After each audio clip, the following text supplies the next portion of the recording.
누가복음 24장 5절과 6절을 함께 보도록 하겠습니다. 신약성경 139페이지에 기록이 되어 있습니다. 누가복음 24장 5절 6절 우리 한 목소리로 함께 읽습니다. 여자들이 두려워 얼굴을 땅에 대니 두 사람이 이르되 어찌하여 살아있는 자를 죽은 자 가운데서 찾느냐 여기 계시지 않고 살아나셨느니라. 갈릴리에 계실 때에 너희에게 어떻게 말씀하셨는지를 기억하라. 아멘. 오늘 본문은 예수님께서 십자가에 달리시고 죽으신 이후의 일을 그리고 있습니다. 여인들은 예수님을 무덤을 방문했습니다. 하지만 그곳에서 예수님의 시신을 발견하지 못했습니다. 도대체 어떻게 된 일인지 오늘 본문을 통해 함께 살펴보겠습니다. 내용 관찰 1번입니다. 찬란한 옷을 입은 두 사람이 여인들에게 알려준 사실은 무엇입니까? 천사가 무덤을 방문한 여인들에게 다름 아닌 예수님께서 부활하셨음을 분명하게 선언하고 있습니다. 그는 이렇게 말했죠. 예수님께서 하셨던 말씀을 기억해 보라라고 말입니다. 내용 관찰 2번입니다. 여인들의 말을 들은 사도들과 베드로는 어떻게 반응합니까? 사도들과 이 여인들 그리고 베드로는 여인들 천사의 말을 믿지 않았습니다. 동일하게 예수님의 말씀을 기억하지 못했던 이 모든 사람들의 모습을 오늘 본문을 통해 볼 수 있습니다. 그래서 베드로는 무덤으로 직접 달려가 두 눈으로 살펴보고 난 이후 놀랍게 여기며 집으로 돌아가는 모습을 볼 수 있죠. 연구와 묵상을 보겠습니다. 사도들과 베드로가 여인들의 말을 바로 믿지 못한 이유는 무엇입니까? 제자들을 비롯 많은 사람들은 예수님께서 이전에 분명하게 말씀하셨던 이것을 기억하지 못했습니다. 예수님은 공생의 사역 기간에 몇 번이나 죽었다가 다시 살아나실 것을 부활을 몇 차례 말씀하셨죠. 하지만 사도들과 여인들은 주님의 말씀을 전혀 기억하지 못했고 예수님의 죽음 앞에서 깊은 슬픔에 빠진 모습을 볼 수 있습니다.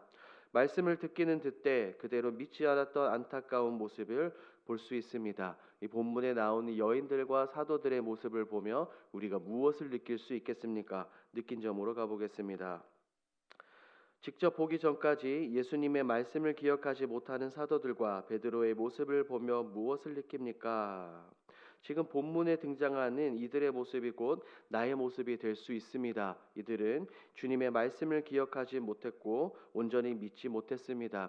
그렇다고 우리가 결코 이 제자들, 사도들과 베드로를 비난할 수 없습니다. 왜냐하면 어쩌면 이들보다 우리가 더욱더 믿지 못할 가능성이 있을 수 높기 때문입니다. 사도들은 직접 주님을 따라다니며 사역들을 경험했습니다. 놀라운 기적들을 경험했죠. 직접 눈으로 사람이 다시 살아나는 것을 보았고 병든 자가 회복되는 것을 직접 보았습니다. 하지만 결정적인 순간에 모두가 뿔뿔이 흩어졌고 믿지 못했습니다. 그렇다면 우리는 어떨까요? 우리 누구는 단 한 번도 예수님을 직접 보지 못했습니다. 물론 성경을 통해서 예수님을 알고 있죠. 직접 보고 믿는 것도 어려운데 보지 않고 기록된 말씀을 통해서 믿는 것이 더 어렵지 않을까 생각됩니다. 그러므로 우리는 어떻게 해야 됩니까? 날마다 우리의 신앙과 우리의 믿음을 위해서 기도해야 합니다. 말씀을 통해 예수님을 알고 기억하고 온전한 믿음을 가지게 해달라고 우리 모두가 날마다 기도해야 될 줄 믿습니다. 적용입니다. 내가 직접 체험하기 전에는 말씀을 온전히 믿지 못했던 적이 있다면 언제입니까?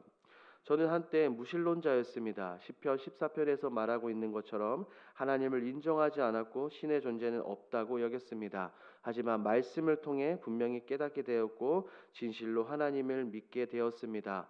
저의 삶 가운데 성령 하나님께서 눈을 열어주셔서 말씀을 깨닫는 은혜와 예수 그리스도를 믿는 믿음을 허락해 주셨던 것입니다. 아마도 많은 분들이 이처럼 다름 아닌 말씀을 통해 은혜와 회심을 경험했으리라고 생각되어집니다. 지금보다 더욱더 앞으로 말씀을 붙드시는 여러분들이 되기 바랍니다. 결단입니다. 오늘 예수님께서 주신 말씀을 기억하며 풀어야 할 문제를 위해 무엇을 결단하겠습니까? 다름 아닌 우리가 말씀을 사모합시다. 말씀을 암송합시다. 말씀을 마음판에 깊이 새겨야 합니다. 사도들은 예수님으로부터 직접 놀라운 말씀을 들었지만 기억하지 못했습니다. 우리 역시 주님의 말씀을 까먹는 것이 아니라 듣고 우리의 마음판에 깊이 새겨야 합니다. 사모하는 마음으로 암송도 하시고 읽기도 하십시오. 더불어 말씀 듣는 것에 그치는 것이 아니라 그 말씀대로 우리는 날마다 일상을 살아가야 되는 줄 믿습니다. 그럴 때 우리 가운데 주님을 향한 온전한 믿음이 생길 줄 믿습니다. 그렇게 살아가시는 저와 여러분들이 되길 주님의 이름으로 축복합니다. 함께 기도하겠습니다. 첫 번째, 말씀을 마음판에 새기며 기억하게 하옵소서. 두 번째, 예수님의 말씀을 기억하며 보지 않고도 믿고 의지하는 온전한 제자가 되게 하소서. 집중 기도 제목을 위해서 합니다. 우리 교회가 리모델링을 통해 아름답게 꾸며지게 하옵소서. 완공에 이르기까지 모든 진행 과정에 재정 집행이 잘 이루어지게 하옵소서. 이와 같이 공동 기도 제목으로 기도하시고 여러분들의 가지고 오신 개인 기도 제목으로 자유롭게 기도하시다가 돌아가겠습니다.